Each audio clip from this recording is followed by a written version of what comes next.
All right. Good afternoon, everybody. Here we are for a special virtual happy hour. And my guest today is joining us all the way from France. So it's only afternoon for us. It's late night for him. He's had a long day already, but he's still willing to hang out with us.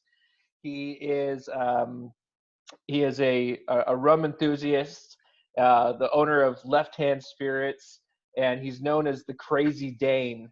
His name is Knud Strand. Knud, dude, thank you so much for joining us today, man. I really appreciate it. Well, thank you so much for having me, Drew, and glad we could make it work, even though it's noon in California and 9 o'clock here in France. So yeah, no, great. Always cool to talk to you, and lovely to see you again. Um, yeah. So apparently we're supposed to talk about rum. So that's about my life, I think. Actually, my life is my kids and rum, and obviously in that order. But rum is a very big part of my life because it's my hobby, it's my pastime, it's my work now as well. It's always good when we can make professions out of our hobbies. I mean, that's the ideal world. Um, so yeah, to give a quick, you know, run through. Started drinking rum back in Denmark because I'm originally from Denmark, and when I was a teenager. Um, in Denmark, that is not very unusual. But what was unusual was that, yeah, I already had my focus back then on rum uh, at a very early age. Anyway, so later on, I became a bartender. My first job out of college was as a bartender at the age of 18. Again, not a problem in Europe. And then did a whole lot of other stuff, business school and all of that. But I always kept on helping out people in the hospitality industry, friends of mine who had bars. I love going out a lot, and when you're a student and you don't have that much money, then it helps knowing all the bar owners and being able to give them your hand behind the bars and work a little bit for them. That will make your night a lot cheaper afterwards. So that's how I kind of stayed connected to the hospitality business for years, and did a lot of other stuff. Always went to nice bars, cocktail bars, love my high-end cocktails, love my high-end spirits.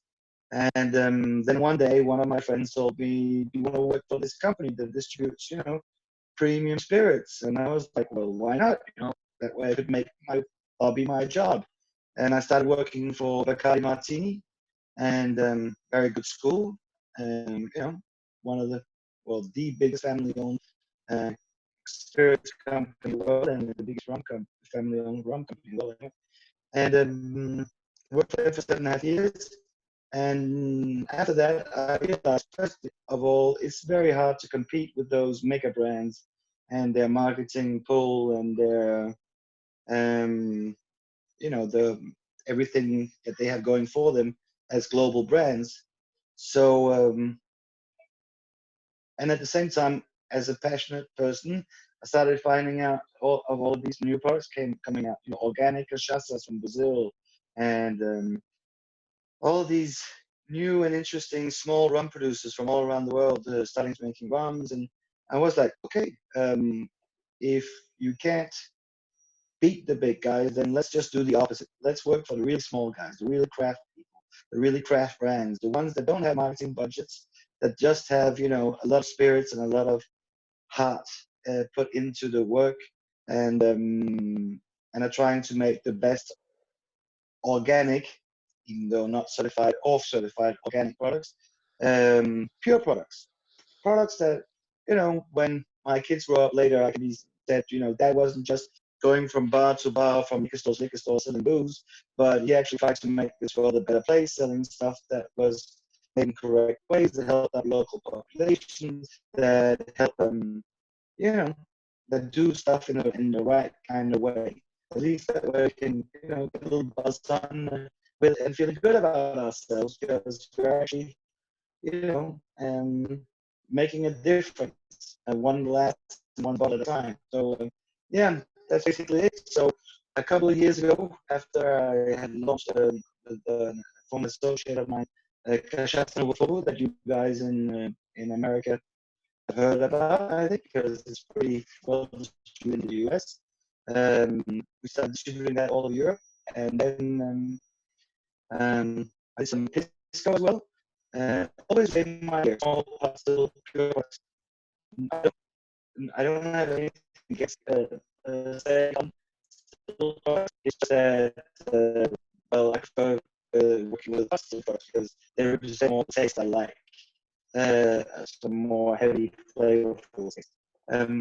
So a couple of years I was lucky to run into another guy, another crazy guy, Robert Greaves, from Africa, and he started making rum just before that. I'd done his first fair in the UK and has pretty good reception. Like, it's really interesting stuff. Yeah, we like it. Well, it's good. And a lot of all the big guys in the rum business came by his stand and show appreciation and so on. And after that, after I saw the reactions and all that, I was curious because I hadn't been on that fair. So I started tasting. Well, I called up Robert. We had a long chat. I think the first time we talked together, we talked together for like, I don't know, 4 hours, 6 hours, something like that, in one straight go. And we realized that we had, that we were totally on wavelength on what we felt that rum should be, how it should taste like, which rums in the rum world we were already fans of, and which rum producers we were fans of. And it clicked, and I helped Robert in understanding what was going on in Europe because he's over there in South Africa. He had been to different places, Mauritius, UK, and whatever. But for example, here in France, which is a very big rum market, you have rules and regulations. So one of the first things was, like in the last picture you just posted on Facebook of the Mhoba bottles, of the first Mhoba bottles that were put out there on fairs, in one of the labels still says Select Agricole. And that's a good one to start with, because agricole rums are only made in the French islands and Madeira. Madeira I don't get, but French islands I get. Okay, fine. So you can only call your rum an agricole rum if it's made in the French islands, Guadeloupe, Martinique, or departments like Guyana and so on. Réunion as well, next to Mauritius, but even the two islands are next to each other. In Mauritius, they can't call it agricole, and in Réunion, they can because it's French. So anyway, that was a little adjustment to labels, and then we recreated together with samples and stuff a whole brand, well, a whole line of products that we thought could fit most rum enthusiasts' profiles, not everybody's profiles. I always say on fairs, we don't make rum for everybody. First of all, we don't have enough of it for everybody, and second, we make rum for certain people that have already been on a certain journey through rum and that are looking for more flavors, more powerful notes. What was that comment that was just there? I didn't read it. I didn't have time to read it. So the communication is been a little choppy. I because it's coming in a little bit. For my side. Yeah, because it's a little bit behind on the video to the sound, just because of the connection. So I think what happens, and it's one of my favorite things about you, but when you start going on your long, explanations, it's having a hard time keeping up with what you're saying and then the video and stuff like that. So, but there's times. Okay. It's coming in and out. Okay. I get it. No, I'll talk slower. I'm trying to like diagnose. This is really irritating. I really had problems. I used new headphones, new headset, new everything, to get it up to speed. So I don't get what's going on actually. Let me just see. No, full power. Well, anyway, to make a long story short, it's catching up. So like started now working with Mhoba. it started to match. So I think you just needed to give the system a chance to catch up to you. Well, thank you so much. Well, so let's take it slowly but surely. So Mhoba Rum that I now work with, together with Robert Greaves, who is the inventor, creator, the owner of the company. I'm the sales guy, but I also did my own blend. I'm actually just finishing off a bottle of it right now. The Strand 101, so my last name's Strand, and 101 because it's 101 proof. Actually, here for the European market is Imperial Proof 58, and in the US market, once we come in there, will be at 50.5 maybe. We did a whole range of runs. We have light runs, lighter cocktail runs, lighter in our world of runs. Don't expect a light white rum that you would normally see. Up to very high ester, long fermentation, heavy white still rums at very high ABVs. In general, we don't like to put stuff in our rums, water, stuff like that. No additives, no caramel, no sugar, all pure products, 100% but still. Robert has 400 hectares of sugarcane fields in the north of South Africa, not far from the Kruger Park, the national park. So a lot of people that are on visits to the Kruger National Park stop by the distillery to try some South African rum. And that's about as far as Robert did in marketing, international marketing, before that. And then, yeah, a couple of years ago, we started launching here in Europe. They already understand those pure sugarcane juice rums. Here in France, they're very used to those. As we said, that's what they in France call agricole rums. But when you're not made in France or Madeira, then it's just pure sugarcane juice rum. Actually, I prefer that term because some people had bad, in the older days when agricole rums weren't necessarily the best of rums, or at least the ones you could get in the local stores weren't that good.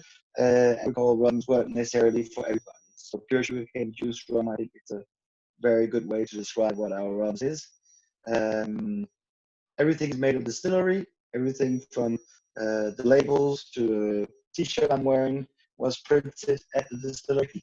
It's a very much single estate operation, but single estate to the extreme. I mean, Robert and his guys, they do their own cooperage at the farm, so they open up their barrels, they retoast them, and work with them. And Robert, oh yeah, I didn't tell you. So how come this guy suddenly started making rum? Well, the guy's the genius is a mechanical engineer, and he's interested in rums after a trip to Mauritius. And it just so happens that I lived in Mauritius when I was a kid. So already there we had like a connection that we had both gotten our lums, well, our love for rums, me from the fact that I was eating sugarcane as a kid on Mauritius, and him from discovering a huge range of rums in a nice bar in Grand Bay, where I actually also grew up. So it was pretty fun. But yeah, so single state rum. Robert did a lot of trial and errors, made a lot of different pot stills himself instead of just buying one, which would have saved him many years work. And now the one that he's using is also of his design and making. Normally, when you hear people in the distillery say that they made their own pot still, is that they made a design for it and then had it made by somebody. But Robert actually welded and did the whole work himself, together with help, of course, of some of his employees. And the guy goes to extremes to make one of the most extreme rums out there. I mean, he bought a sugarcane press to make pure sugarcane juice rum. You have to crush the fresh sugarcane, and he bought one for once. He tried it, didn't like it, so he created his own. So our sugarcane is even pressed in a different way than other companies because they're first the leaves are taken off, they're cut into pieces, they're put into a big cylinder, and then they're pressed with a hydraulic press that I always forget. I think it's 15 tons, maybe it's more. Pressure that then goes down on the sugarcane, presses out the juice. Then the juice is led to fermentation. In none of this process, there's no added water. Normally, you would add water to press out the juice in your sugarcanes, but we don't. So we get out less of the sugar, but purer, and we don't get all the taste from the, let's say, the greeneries around from the cane washed out together with the sugar. Then there's the fermentation process. Again, pure sugarcane juice, fermented. Start off the fermentation process with a little bit of bakery yeast, but that taste or flavor goes away after a couple of days. And then it's the natural yeast that takes over. And our fermentation time is a minimum of 7 to 10 days, and we go all the way up to more than 20 days of fermentation.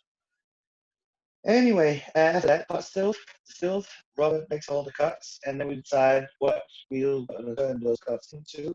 And yeah, for me, it makes one of the most flavorful ones out there in the world. And we don't really compare ourselves much to other pure sugarcane juice rums. We compare ourselves more to Jamaican rums or yeah, generally high rums or Réunion Savannah. You know, we are fans of Hampton, of Worley Bar from Jamaica. We're fans of Savannah from Réunion. We're fans of the delicate products that Foursquare makes in Barbados, but we don't make delicate products generally. We like to make products that really gives you some bang for your bucks and a nice explosion of flavors in your mouth. And yeah, well, actually, we go as far as to say sometimes we want it to be like a baseball bat that hits you in the mouth. We don't want it to be delicate or refined. Other people do that much better than we do. We just want it to be, well, you know, not boring for us. And this is, what we work for. And Robert is already quite extreme, but in South Africa, being him is not easy for many, many reasons. But one of the reasons is they're only used to light rums. They're only used to how to say this nicely, vodka-like white rums to mix with orange juice, or weak aged rums to make rum and cokes with. That's about where their limitations go. Mostly they'll drink brandy and coke or whatever in South Africa. So suddenly to have this crazy dude that's making his own high-end, explosive, high ABV, high ester rums isn't easy. And then I came into the picture and I was like, so Robert, how long was this fermented for? Oh, 2 weeks. Can you do more? Can we push it further? Can we give it some extra? And suddenly he was like, okay, I'll try that. Why not? If you say so. But he was looking at the reactions from his people around him in South Africa. They were all really like, whoa, this is strong, both in flavor and so on and so on. And suddenly there's this crazy thing going like, no, we can do better yet. Right, Robert? We can do 3 weeks fermentation, right? And we can add thunder to our rums. I mean, nobody had never made, as far as I know, pure sugarcane juice rums with added thunder in them. I mean, in a real production. Maybe some of your Mexican friends in the Charanda section, maybe they do. I don't know. Anyway, I had never heard about anybody using added thunder in the fermentation product process in pure sugarcane juice rums. It's normal to do it in high ester Jamaican molasses rums. It's also used in the French islands to do the, as they call it, the Grand Arôme, which they also use molasses to make from. Yes, added dunder, that's what I said. Well, dunder, as much as you can um, when you don't have molasses rest. But yeah, so basically we take every rest from the fermentation tanks, from the pastil, from everywhere, and put it up all in a big open air tank where it just sits and ferments, and then we feed it a little bit of sugarcane once in a while to keep it going. So the yeast just keeps on going and going and going. And we started getting good results with that thunder pit, as they call it in Jamaica. So other people call it wash. I don't know. Who cares? But we started getting good results with the thunder pit after like 2 or 3 months. It really started adding flavor to the fermentation process, and now we do make really good high ester, heavy high ester white rums, pasta rums. But we're trying to put more esters in them, make them even more explosive. So I don't think we're going to be able to do it this year, thanks to the COVID virus and a lot of delays. But our idea is that instead of making what we're doing right now, is we're making extremely small batches of like 70, 90 bottles of high ester or long fermentation rum. But it's too small, and we have too many problems with that. The TTB label approvals in the US, and not only in the US, we have to have a new barcode for each little batch we make and so on. So my ambition for next year, maybe sooner, will be to make one very big batch where we blend all these small batches together, so that all taste differently actually. And if we blend them all together, we could make a real flavor bomb, even more than we already have.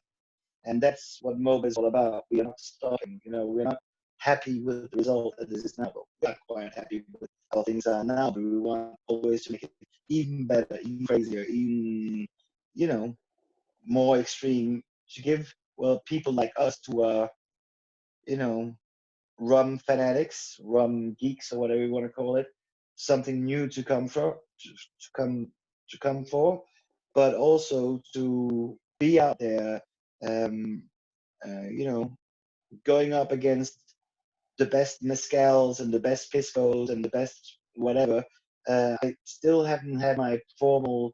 Um, yeah, okay. Uh, yeah, but anyway, we want to be out there. And for example, we have a lot of very good response on our rums in Taiwan, where they're used to drinking all these different high, long fermented spirits like baju and so on. And so people around the world that love flavor are liking our rums, which is uh, kind of unexpected because we really thought that people would have to go through a whole rum journey. But some people, like the Chinese, they've already been to that flavor journey for a long time, so they're ready for it and they're loving it. So yeah, there was a comment about the bushfire that we did. So the bushfire rum is the first 100% South African aged rum that we've made, in the sense that normally, as you guys, most of you know, you would either use French oak or American oak barrels to age your rums. And in this case, instead of doing that, we have a process that we call glass cask, which is like wood stave infusion of rums, um, that Robert used in the beginning of his rum making because the quality of the barrels that he was getting was really, really bad. And he had more control over the process. And he is kind of a control freak from A to Z, wanting to know what's going on in the process. That's also how his rum went from being quite good to very good to extremely good in a very short time, because he can go in and tweak those little differences in the process all the way through and handle it all himself. But anyway, so we have this process called glass cask. You take a demijohn, 50-liter glass bottle, put in toasted staves in it, and then you add the rum, and then you let it sit there, not just for a couple of hours, a couple of days, but for a year or two. So it's like a barrel, but inside out. So you can actually see the rum around the wood, and then you can see it aging. So that's what we call glass cask. It's a very long and painful process because filling up little 50-liter bottles and toasting wood staves for each of them takes a long time. But anyway, we actually prefer barrel aging now that we have good quality barrels and so on, because in barrels or cask, if it's a barrel, you can just pour in 200 liters of rum and get it over with. If it's a cask, it's up to 500 liters that you can just pour into one cask. It makes the whole process much more efficient. But anyway, so in this process, using this process to make the bushfire, Robert got a hold of some local wood that they call braai wood. It also has another name called sickle wood. And to give you a comparison, it's a little bit like the mesquite wood that they use, in the toasting of the agavs for the mezcals and stuff like that, or hickory for the barbecue. It's a very smoky flavored type of wood. And again, Robert was sitting around a barbecue in South Africa, and a barbecue is actually called a braai in South Africa because they use the braai wood. So, you sit around your wood, your barbecue wood, and you make your barbecue. But the thing is, it's a very heavy and very hard wood, so it takes forever for the wood to get ready to put on your sticks on the grill. So what happens is people sit down and drink, and they have a lot of time to drink in before the barbecue is ready. All that to say, Robert was drinking his rum, smelling the wood from the braai wood, from the sickle wood, and thought that if he could marry those two together, that would just be awesome. So he did an experiment with some braai wood and infused it in those demijohns, and he got out this super smoky, barbecuey rum out of it, which was expected. That was what we were counting on. And then some of the people who are listening will might maybe go like, yeah, but smoky rums or whatever. There's a couple of them out there in the market. What makes this different? Well, because the rum that we use is really, really good to begin with.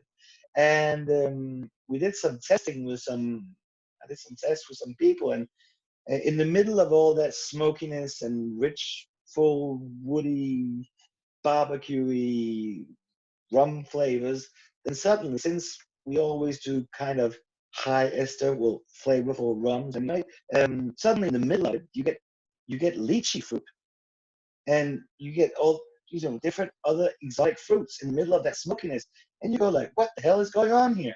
I mean, I know you're as I am. If there was no more rum in the world, I would be making mezcal. But I like my mezcal and all of that, and you can find those smoky notes in mezcal, and you can find the agave notes, and there are something else going on, and it's nice. But to go from that smokiness that you find in a mezcal and then go straight over to exotic fruits, it's like just crazy and weird, and extremely nice. Yeah, we had our French importer try it, and they loved it and thought that this was a game changer.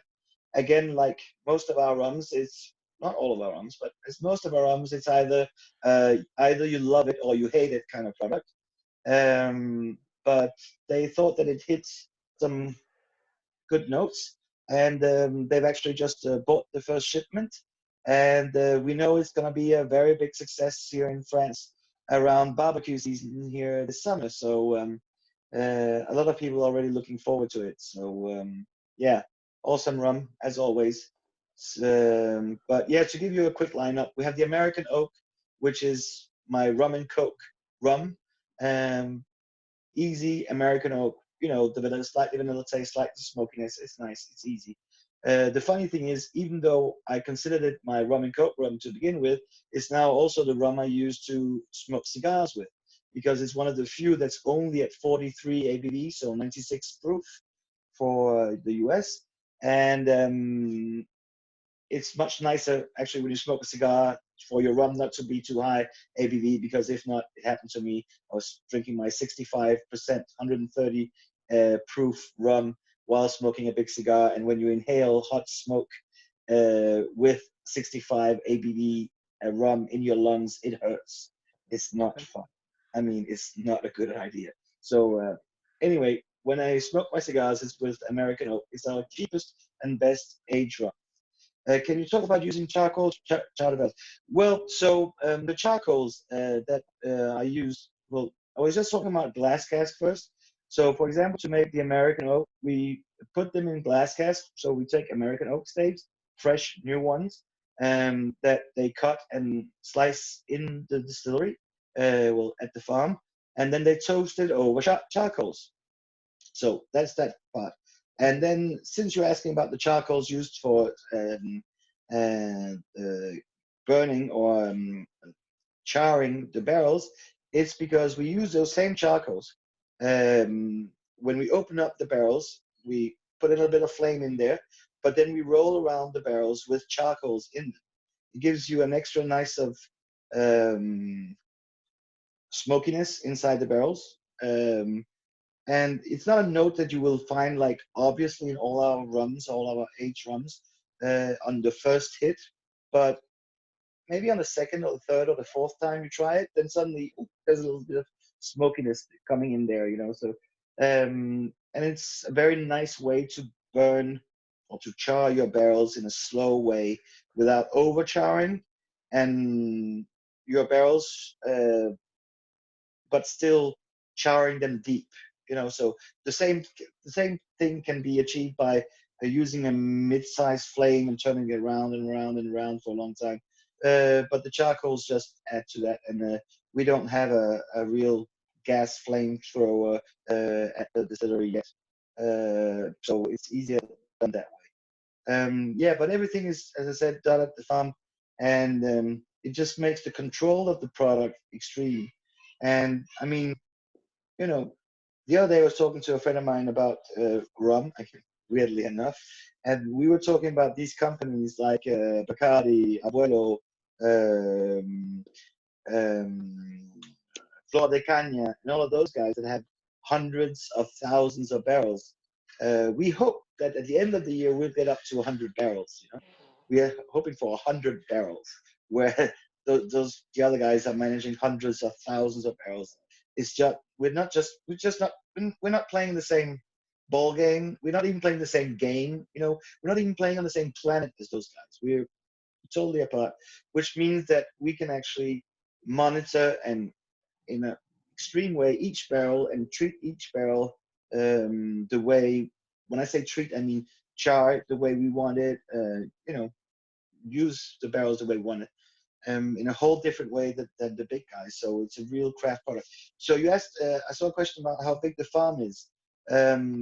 Well, the sugarcane part, plantation part of the farm is 400 hectares. But actually, Robert and his father owns several thousand hectares around that area.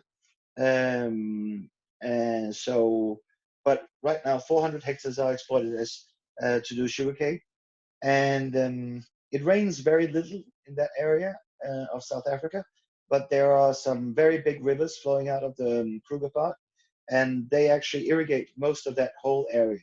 And people go like, "Oh, but do they make rum in South Africa?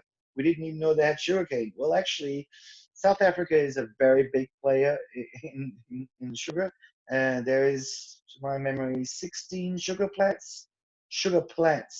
I mean, like companies transforming sugarcane juice into sugar in that area in South Africa. So they're making a lot of sugar.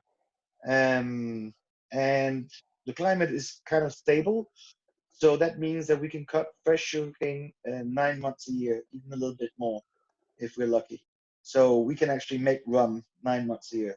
When I'm saying this, I'm taking that to a comparison to the AOC from French rum in Martinique only have a couple of months to do their work in to be inside the AOC. So yeah, but of course, even for us, the best sugar, um,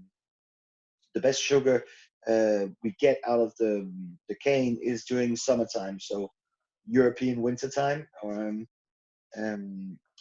then the sugar content, the bricks level of the sugarcane is best, and it gives us the most flavorful rums. But when we make rum in the wintertime in South Africa, then suddenly we get other taste notes, other yeasts that are thriving. So some of our rums get a more truffle notes and more earthy notes than the summer rums, where you can go more over to red fruits or exotic fruits notes. But what did you ask for, Drew? Sugar production? What did you say? Yeah, so I was just curious, and because again, I don't want to interrupt too much of your train of thought, and you just get going and going well, but with all that production of sugar that's taking place in South Africa, do you guys ever think that you'll do a like a molasses blend at any point, just Yeah. because it's going to be a byproduct of that? And then on top of that, just kind of playing off of what you just said, do you ever anticipate a time with the different flavor profiles that you'll get to ever doing like a winter blend Mhoba as opposed to a summer blend, kind of like Fortaleza is doing now with their agave? Hmm. Yeah. Yeah. Yeah. So let's start the other way around. Winter summer blend. Actually, on the select white bottles that we have with the green labels, you can read when the harvest period was. Okay. So the ones that were harvested between well, end of the year, so November, December, January, February, those are the summer ones actually, because that's when it's summertime in South Africa. And those, the ones that are harvested in June, July, August, are the winter blends. And there is a taste difference there. But again, our production is so small, we don't really care about uniformity in our taste profile. I mean, except on the Strand 101 in my blend, because that's very specific, or the American oak. But on the whites, we're not selling to supermarkets, so we're not trying to have a steady, perfect flavor profile. We're trying to have something interesting. And I see a lot of Mhoba fans that have tried several of our high ester rums, and then compare them to one another, and people have fun with that. So we might not have the largest following in the world yet, but we do have a very passionate following that we are really interested in seeing taste differences. Um, to come to the molasses part, well, actually, Robert, when he started off wanting to make rum, he thought, well, I sell most of, well, all at the time, all of my sugarcane to the sugar mill, so I'll just ask them if they can sell me some molasses made with my own sugarcane, uh, with my own sugarcane, with the leftovers. And the company just went like, sorry, my friend, but you don't know what you're talking about. And he was like, what's the what's difficult in this? And then they invited him to come to the sugar factory. To give you an idea of how big that sugar factory is, um, all of Robert's 400 hectares of sugarcane production, which we harvest over almost a year's period, little by little, with a regular crew, that has regular jobs every day for, you know, all around the year. Because when they finish cutting, then they can start planting and so on and so on. So we actually give stable jobs to people. It's not like make them work for 2 months and then they're out of a job. Kind of important, not only in South Africa, but all over the world right now. So he went to that sugar plant and they said, well, you see that machine over there? And he was like, yeah. Well, we can treat 400 hectares in 2.5 hours. Wow. Okay. So our whole plant, so they were like, we can't, wait there and stop the machine. It's a 1 billion US dollar machine operation. We can stop the machine and take out your little molasses from your sugarcane and guarantee it's from yours. But if you want, no problem. We can give you a tank full, 30, 40,000 liters. We have them out here in tankers, but they're not the mom and pop shop operation where you can go and fill up a little plastic, a couple of gallons of molasses. It's not really how that they work. And when Robert started, of course, he was just looking to get 50 liters of molasses. 50 liters. That was what he needed to get going with. And they were going like, yeah, you can buy 30,000 liters. A whole tank full, like the big gasoline tanks we see on the roads. Well, Yeah. So that's when he said, well, then fuck it. Then I'll just make pure sugarcane juice rum. But basically, to begin with, I mean, he's as I am. We are fans of Jamaican rums. We are fans of Barbadian rums. We are fans of rums that are made with molasses, basically. We also appreciate our pure sugarcane juice rums, and now even more because we've transformed that pure sugarcane juice rum into something that at least I had never tasted before, which is those super flavorful, high ester pure sugarcane juice rums. Um, but just between you and me and the couple of people who are watching, right now Robert is just trying to make a batch with a little bit of molasses that he got, because since the confinement, they're under total lockdown in South Africa, and he can't get his workers to come. Well, he's not allowed to get his workers to come and cut the sugarcane, so he can't press fresh sugarcane juice. So if his little experiment works out, then maybe next year we'll do a lockdown rum, one off, one version, one bottle, a couple of 100 liters of Mhoba molasses rum, but it will stay at that because, again, as I said, people that treat molasses are big industrial operations, and molasses in many of the distilleries gets pumped in directly from tankers like the ones that transport oil, and it's a whole different setup. And our distillation capacity right now is one pot still of 500 liters, even though Robert has made a new one of 1,500 liters that he's going to put up as well, and then another one, or 1,000 liters, no, another one 1,000 liters, and then, oh, so we are planning to expand, so we have one pot still of 500 liters, then we'll have one 1,000, then another one 1,000, and then two of 2,000, 2,500. But it's still super small when you think about continuous column stills that can just make you 50, 100, 150,000 liters of rum in one go, 75,000 gallons of rum in one run, where we make 500 liters in one run. It's not the same product idea or anything, and it's not the same price neither in production cost nor in sales price and all that. So we're not catering to the same people. But if we had the distillation capacity to it, why not? But we don't, and we're very proud that you can actually taste where the rum comes from. It has a distinct terroir note from Africa. Um, and you know how it is, Drew. We talk so much about the products that we love and the products that we sell, the products that we explain to people about in fairs and so on. And at some point, you know, I started doubting myself. I was talking so much about the terroir, the flavors from the Mhoba rum, from African, those natural yeasts and all of that. But since I had nothing to compare it to, it could have been total bullshit. I mean, I had no idea, seriously. It's just, for me, it just tasted so much different than any other rum that I had ever tasted in my life. So it must be the African yeast, right? Um, and then I got a hold of some other African rum from another pure sugarcane juice rum distillery called Topanga, which is, as far as I know, right now, up until now, the only other pure sugarcane juice rum distillery in South Africa, even though there are another maybe 17 or 18 distilleries that are now making molasses rums, small batch rums, whatever, but not pure sugarcane juice rums. Anyway, I got a hold of some of that rum from that other distillery. And even though it tasted different in many ways, there were a couple of notes that were just so definitely exactly the same. And I was like, okay, we got our terroir, we got our taste.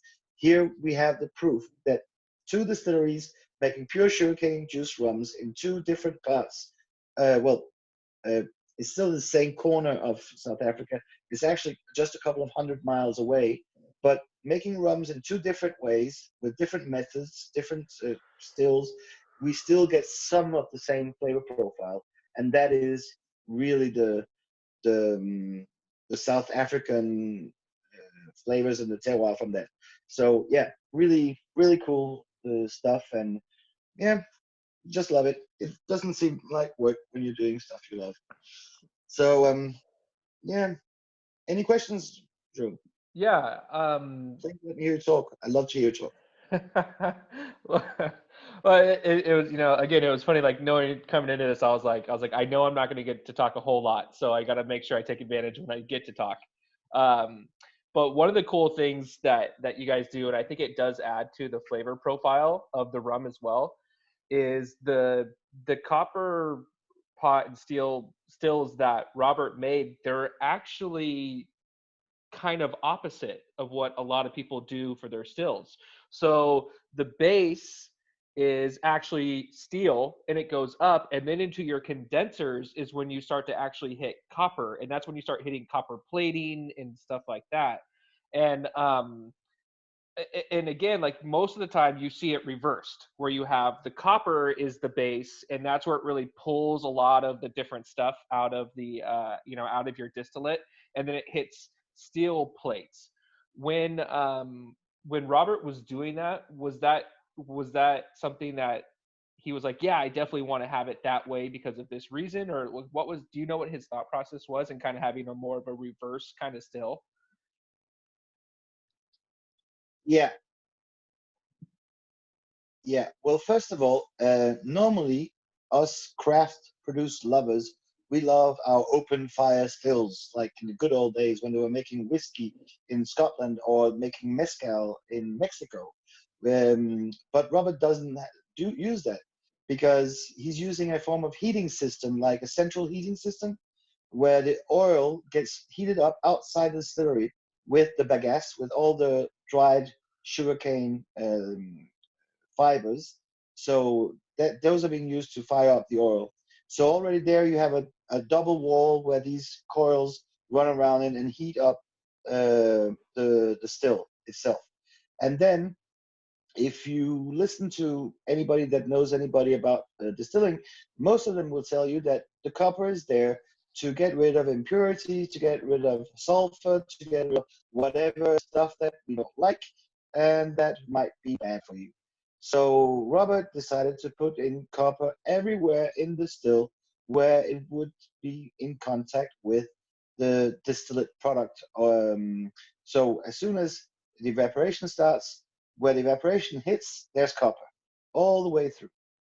And second, making the whole outside of stainless steel makes it much more stable because stainless steel doesn't expand and withdraw in the same way as copper does um, when it's heated up and cooled down. Second, stainless steel is so much easier to clean up and clean out the bottom of everything that's get burnt to the pot still. So that's another reason. Whereas if that whole fermented sugarcane juice with no added water, which is kind of thick, when that starts boiling, it will burn your, basically will burn your cooker. It will leave a deposit on it. So that's also why it's stainless steel.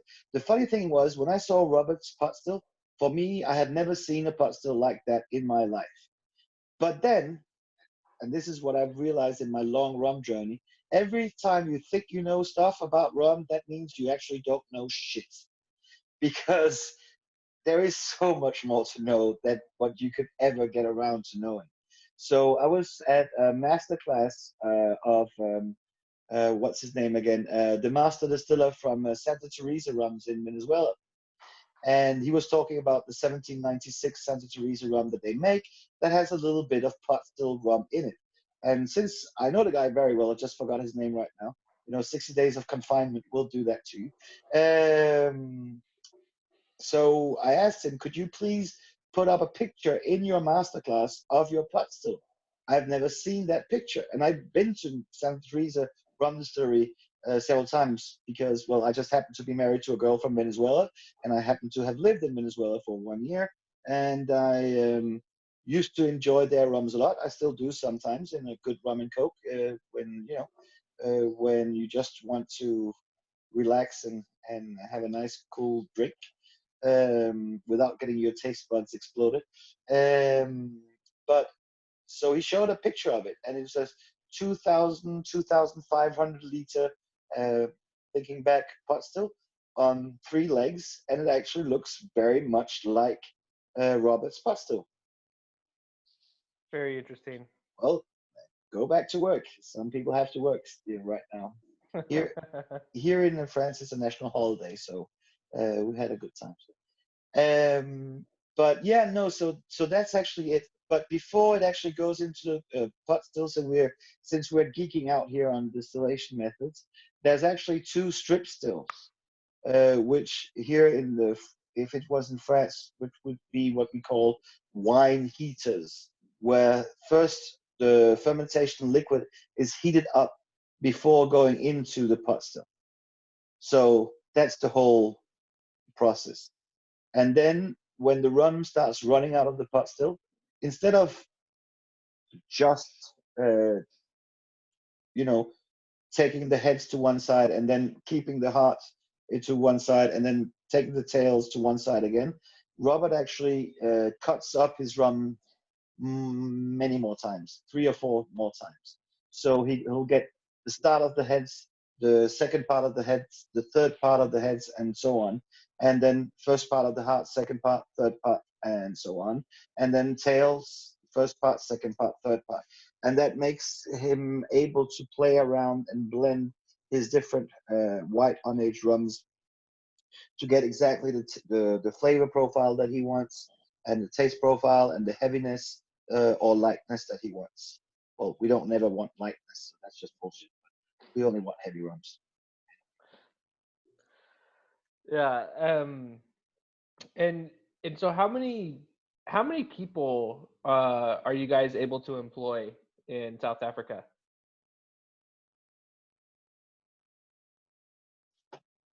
A lot. Actually, Robert is working with, and imagine we are a small craft distillery, right? Really small craft distillery. I mean, I think if we did 20,000, 25,000, let's say 25 to 30,000 liters of rum last year, that was about it, right? So we're all over the world already. Soon, I hope, in the US, but with just, a small number of bottles all over the world. And to make those, Robert employs just about between people at the warehouse, people, the sugarcane cutters, people that bottle the rum. Not all of them work full time. I mean, they can get up to 30, 40 people, but on a regular full time basis, about 15 to 20 people, Wow. Nice. which is totally insane. Which is totally insane because ask any craft distillers how many they employ, and very few get close to that kind of numbers. But that's also because Robert and we have great ambitions. We want to go from 20,000, 30,000 liters to 50,000 to 100,000 to 200,000. And I've actually already calculated our more or less end goal. Uh, Hopefully not that many years from now, is to be making around 500,000 liters of rum a year, Wow.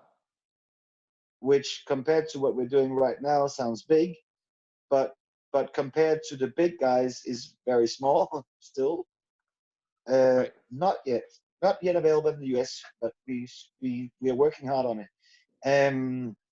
Um, but if we get up to 500,000 liters of rum, that means that we have transformed all 400 hectares of our sugarcane into rum, and we haven't sold a single stick of sugarcane to the sugar producer. Right. That's the real goal. So to really be able to transform a locally grown raw material transformed by local people into a locally produced, locally aged rum. There's a lot of local going on there, but Right. Yeah, and I do think that there's been kind of like this push for South African, different types of alcohol. So yeah, I think it kind of, in terms of recent popularity, like wine was kind of leading the way. And then I actually picked up a bottle of agave that was grown in South Africa as well, it was totally crazy and unique and weird. Um, do you yeah. see anything else coming out of South Africa that people like? I mean, are we just kind of sleeping on that whole region right now and not knowing that there's so much cool stuff that's coming? I mean, because Mhoba, I mean, really, it started in what, 2013 is when the project really started to Yeah. come together. So it's pretty new, but Is there anything else that's like that that you've Yeah, seen down there? yeah, yeah. Well, well, well. First of all, if historically South Africa, I got that info from Matt Petrick actually. Uh, Even though it wasn't the best quality rums, South Africa has been making rum and even selling rums to the UK, to the English Navy blend back to the 50s. Hmm. Um, so the rum has been made in South Africa for a very long time. But it's like everything, it's in phases when people are focusing on one or other product. Well, you're asking about that region and that thing. First of all, South Africa has an incredible diversity in rum, gins, whiskies, brandies, so on and so on and so on. It's huge. But besides that, a lot of my African friends from other parts of Africa like to say that in Africa, with some religious exceptions, there's about a different spirit for each and every tribe in Africa. Wow. So there's definitely a lot more stuff that could potentially come out.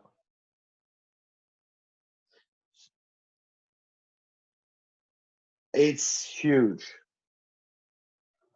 Okay. But right now, what Africa needs and what South Africa needs, and I'm not saying that because I'm this crazy Dane that thinks that I can do it better or do it differently than what the Africans are doing or anything. It's just I'm looking at the models of things that have gone before. If you want to know the future, look at your past. And if you look at Mexico, not that many years ago, most Mexicans that weren't from Oaxaca or other mezcal producing regions didn't know about mezcal. But Right. when Americans started drinking mezcal and making it popular, then suddenly Mexicans started taking interest on their own products. The same thing happens with rums from Venezuela. When I lived in Venezuela, I wanted to have rum at my wedding, and my parents-in-law were like, "No, we can't have that. That's too cheap. That's too low price. We need to have 12-year-old blended Scotch whiskey." And I was like, "But I don't like Scotch whiskey. I like rum, so I want rum at my wedding." But then when the Venezuelans saw that their rums were being drank in New York, in Miami, in California, in Paris, in London, in Madrid, and all of the world, then it was like, uh, oh, we might have something good here, us Venezuelans. And right now, if you look at the richest parts of Africa, they are drinking tons of imported French champagne, French vodka, Scotch whiskey, French cognac, and so on and so on and so on, which is fine. Why not? But when they have great products themselves, well, maybe they should try some of those as well. And that's why when I see an incredible product coming out of Africa, like Mhoba, first of all, I totally dig the idea and I love the product and I love the philosophy behind it. I love the whole idea that, we are trying to create a small little revolution in our little corner of the world or in their little corner of the world. But then, for example, I met some really cool dudes. One cool dude, and him and his friends are making one of the most high-end gins in Kenya right now, called Pasera Gin. One of the most expensive gins out there in the market, in a hand-blown glass bottle, superbly produced with great products in them, great African spices, African juniper mixed with European juniper, but whatever. The thing is, it's high end, it comes from Africa, and this is what Africa needs to put African brands on the map, is some small niche brands leading the way saying, you know, we're here, we have products that come from Africa, and those products are just really, really good. And maybe this will open up your mind to try some other stuff. That is not to say there's a lot of crap being made in Africa. There's a lot of very, very bad stuff being made in Africa. But it's all a question about price and availability. I mean, in some parts of Africa, they make some very tasteful. I tried some rum from Ghana, and the rum was quite flavorful. Long fermentation, pure sugarcane juice, interesting, different flavor profile than Mhoba, quite good. Um, but on the local market, they will then mix that with uh, very high ABV column spirits, neutral spirits, to dilute it out, and so that the cost price of the bottles that they're selling on the local market will come in before taxes at under $1. And well, the end product isn't that great, even Right. though the main flavor ingredients in that product is actually quite nice. So it's an offer and demand kind of thing. And right now, the Africans outside South Africa, which, as you mentioned, is different with the wines, the brandies, and all their high-end local products, uh, whiskeys, whatever they have, gins. Um, but in the rest of Africa, local African products are generally for the poor people, and the rich people drink imported stuff. And I think that Mhoba might be able to in the future to change that. I talked to this guy called Kamel. He's from Lebanon. He makes African cigars, high-end African cigars. So I'm working on right now to do tastings with African cigars with African rums. I mean, if the Cubans can do it, why can't we? Um, and get it out there that good stuff are being made by good people, and it's not just organic avocados coming from Kenya that are nice, but there's also a lot of very interesting spirits out there to try. Very cool. Well, Knud, you, as always, have just, showered us with information and brought so much good things to the table. I'm definitely looking forward to, getting Moaba into the U.S. market, and, whether that's directly, with us, or, somehow I just get to see it happen. I'm really looking forward to it, because I have had the pleasure of drinking, through it, and your enthusiasm for it is really infectious. Like when we were, set apart from each other at the Rum Congress, like every time that you could, because you had a very popular table, but every time that you could sneak away, you would run over and be like, "Here, try this," and then you'd run back to your table, and I really appreciated that. That was really cool, and those are the type of people that I like to work with, and these are the type of brands that I like to support. So I want to say thank you for doing this. And then if people want No, to and reach out to also you, how do they get a hold of you?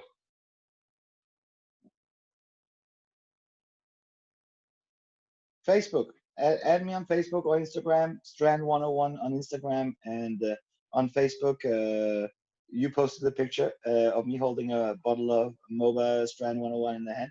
So just add me on Facebook. And anyway, I'm a member of most of the rum groups out there. And yeah, well, another thing you forget to tell is when I was running over to your table, it was also to taste your stuff Well, yeah. because uh, I had heard for months before we met about the Charanda and all of that, and suddenly I got to taste both pure sugarcane juice Charanda, molasses Charanda, and mixed ones. And this is what I'm talking about. It's like after having worked for 7.5 years for Bacardi, I thought I knew stuff about rum. Then, after a couple of more years being independent, working with different brands, doing all the fairs, I thought I knew about rum. And then, just last year, I started hearing about the mix. I knew about Mexican rums. I tried loads of Mexican rums, but I had never heard about freaking Charanda. I wanted to know about this, and it was super interesting. And for once, um, I enjoyed all three of them. But as I told you, the best one for my taste buds was the mixed Charanda, which was both molasses and pure sugarcane juice rum, which in my mind, or regularly, wouldn't be my go-to thing. I want pure stuff, one single origins, whatever. So every time you think you know something, every time you think you you have an idea about what you're doing, you're most definitely wrong. It's like there's still so much out there to be seen and tried, and and and and yeah, that's really what I've learned in the last couple of years. It's like thank God I know a lot of people that know a lot more stuff than I do, and I can reach out to them and I can get the info straight from the horse's mouth or very close to. But still, there's so much to discover, and right now, I think it's about the most passionate time for rum people to be alive in, because we have all of these new countries, not only South Africa or the rest of Africa, but also Asia, Vietnam, Thailand, Cambodia, Laos, coming out with rums, and not just cheap boozers that Europeans will drink on holidays there in those countries, but really nice, well-made stuff. Australians, besides their Bundaberg, are actually now making high-end quality rums as well. And I mean, we've never had, ever since, I don't know, ever since the people started roaming the seas in their sail ships and we had pirates and whatever back then, and they were bringing all these new rums into what, we have never had a moment of so much new stuff coming to the market and interesting stuff. But I think that in between all of those interesting stuff, Mhoba has a real spot and a real place to play, because we came up with something that, mm, I would almost say nobody had dared to do before, which is these super funky pure sugarcane juice rums. Because, as I said, in France they do them, but they do them with molasses.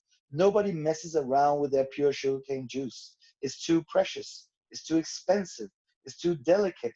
It's too rare. You have to press the juice and then you have to ferment it, and straight away and within 12 hours and so on and so on. So who will be crazy enough to let that sit outside there in the sun with no heat control, with nothing, and then just let it ferment away for as long as possible, adding thunder to it and doing all this crazy shit? I mean, nobody. And I think that's what makes us stand out. That's what makes us interesting. And I know that, yeah, we're starting to get a good little following in the US, and people are doing their darndest to get bottles into the US from Europe of our stuff, but they would very much like to be able to buy them in the US. The only problem is we're getting demands from the weirdest places. I mean, okay, Florida, fine, we get that. It's a rummy place. New York, okay, normal, very good bar scene, all that. They're used to high end stuff. Okay, California, of course, open-minded people where weed is now free. Okay, cool, not a problem. But we are getting demands from in Georgia, from Virginia, from the middle of the southern states. We're getting demand from up north. We're all the way up to the Canadian border. And again, it's not a huge demand. We're not a Bacardi product, as I said, but our fan group is very loyal, and when they like our products, they will try many of them, and they will buy many good bottles, and they will empty them, and they will buy new ones. So I'm looking very much forward to, yeah, getting back to the US when all this COVID thing blows over, and when there's a next Rum Fest in Miami or whatever, and next time we can hook up again, and so you can try some of the new crazy stuff that we're working on. Um, and yeah, no, it's always a pleasure. And I know I babble too much, but it's again, can't help myself when I talk about you know my, well, what keeps me busy and keeps my head uh, spinning for like most of the working hours, and sometimes even when I'm trying to sleep, because again, I'm working with this great team at the Mhoba Distillery, this incredible guy, Robert Greaves, who is, as I said, just as insane as I am. Um, and he knows how to transform our common ideas and goals into reality in the technical way. And and it's, yeah, it's just so freaking cool to be able to have that relationship with a producer. As I said, I worked with larger scale companies before, and I mean, from idea to new product or whatever, it will take years, research, development departments, and whatever. Robert and his assistant Linda, and some of the other people at the distillery, with my ideas, their ideas put together, we come up with a new label in 2 weeks, from idea to prototype. And in a month, we have about the new version ready, so we can adapt to everything. And we're learning still, as I said.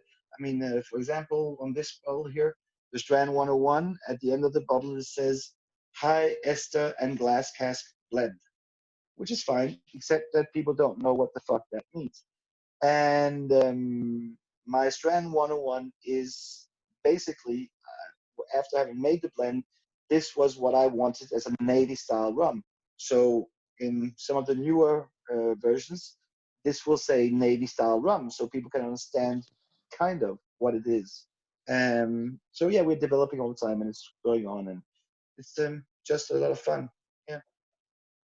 Besides that, Drew, when are you guys out of confinement? Are you still in confinement? How are things working over there in California? We hear a lot about the US, but not necessarily about what's going on in California. We just started opening up this past week. So we're in what they call phase two. And so that's where you're allowed to do dine in and you're allowed to, but you have to have like reduced capacity. There's no bar seating that's supposed to be available. Um, so we're getting there. We're not quite there. I think there's still going to be a lot of people with their reservations and stuff. I mean, the Sacramento area in particular has one of the lowest rates of COVID, which is nice. And but we don't know. I mean, but we are starting to open back up. They're saying Southern California will be a little bit behind us, but I feel like I hear something different every day.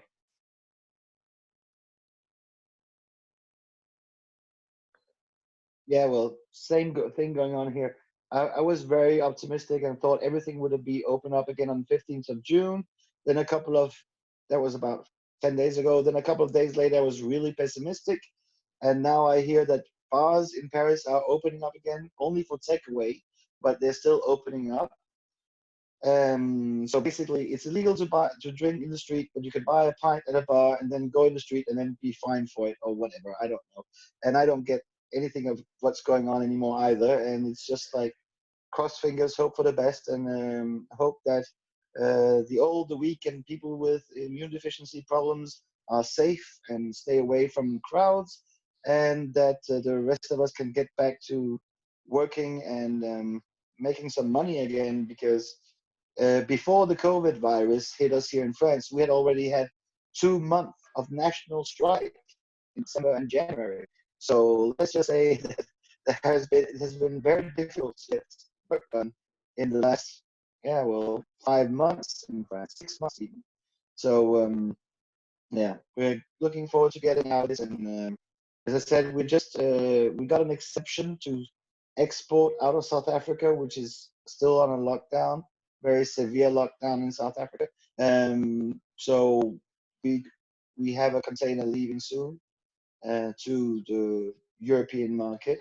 And I hope at the same time we can deliver Australia and Taiwan and St. Kitts and Nevis that are also waiting for our products. And as soon as we can do that, then I hope we finish off our TTB label approval for the US so we can get our stuff to the US. Nice. So on that note, Drew, next time you want to call up and not let me do all the talking, please let me know when you have a minute to spare. And I always enjoy to talk to you and enjoy your company. And um, it's cool to hang out even though it's just virtually. I So Yeah, let me know when you have a minute. I agree, man. I'm always down to jam with you. So, uh, Knud, thank you again, brother. I really do appreciate your time and all of your knowledge and the fact that you just, you work with some of the coolest stuff, man. And yeah, I'm excited to see what the future holds for all of us. So with that, everybody, Thank you. I just gotta say, stay safe out there, Hmm. stay healthy, and hopefully before we know it, we'll all be together drinking rum and having a good time. So cheers, everybody. Have a good day. Yeah. Well, cheers, cheers, and have a great day for you guys. And I'll go out and enjoy the early evening here on my balcony because it's nice and warm, and that's not often it happens here in Europe. So talk to you soon, Drew. Have a All good right. one. Thank you for Goodbye. inviting me. Of Looking forward to course. see you again. You as well. Thank you. Bye.